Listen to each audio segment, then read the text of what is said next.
और अब मौसम का अहवाल शामिल करेंगे। कराची के मुख्तलिफ इलाकों में कहीं तेज़ कहीं हल्की बारिश। गुलशन इकबाल, गुलिस्तान जौहर, एफ एरिया, नॉर्थ कराची और क्लिफ्टन में बादल जमकर बरसे। सदर, आई चंद्रीगढ़ रोड, किमाड़ी, सुल्तानाबाद, गुरु मंदिर और अतराफ में भी तेज़ बरसात।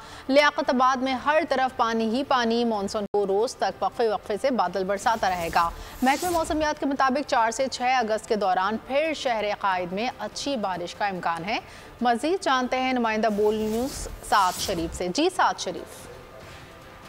हाँ जी बिल्कुल, का तीसरा स्पेल शहर कराची में दाखिल हो चुका है और इस वक्त शहर कराची के मुख्तलिफ इलाकों में गरज चमक के साथ मूसलाधार बारिश का सिलसिला जो है जारी है। मैं इस वक्त सदर प्रेस क्लब पे मौजूद हूँ। यहाँ पर भी जो बारिश का सिलसिला है पिछले कई मिनट से जो है वो जारी है। कई इलाकों में हल्की बारिश हो रही है, जबकि कई इलाकों से तेज़ बारिश की भी जो है वो इतला मिल रही है। अगर बात की सुपर हाईवे वाले साइड की, तो वहाँ पर बहुत ज़्यादा तेज़ बारिश का जो है वो इस वक्त मामला है। उसके बाद नाज़ाबाद, सदर के जो अतराफ़ के इलाके हैं, डिफेंस और गुलिस्तान जौहर और गुलशन के इलाके में भी जो है वो इस वक्त शहर कराची में तेज़ बारिश का सिलसिला है वो शुरू हो चुका है। ये मानसून का तीसरा स्पेल है, जबकि इस स्पेल से पहले अगर देखा जाए तो शहर कराची में जो बारिश सबसे ज़्यादा रिकॉर्ड की गई थी वो 12 से 14 मिलीमीटर रिकॉर्ड की गई थी। अगर बात की जाए तो मौसम बहुत ही खुशगवार हो गया है। लोगों के चेहरों पर भी एक मुस्कुराहट और एक खुशी से महसूस कर रहे हैं।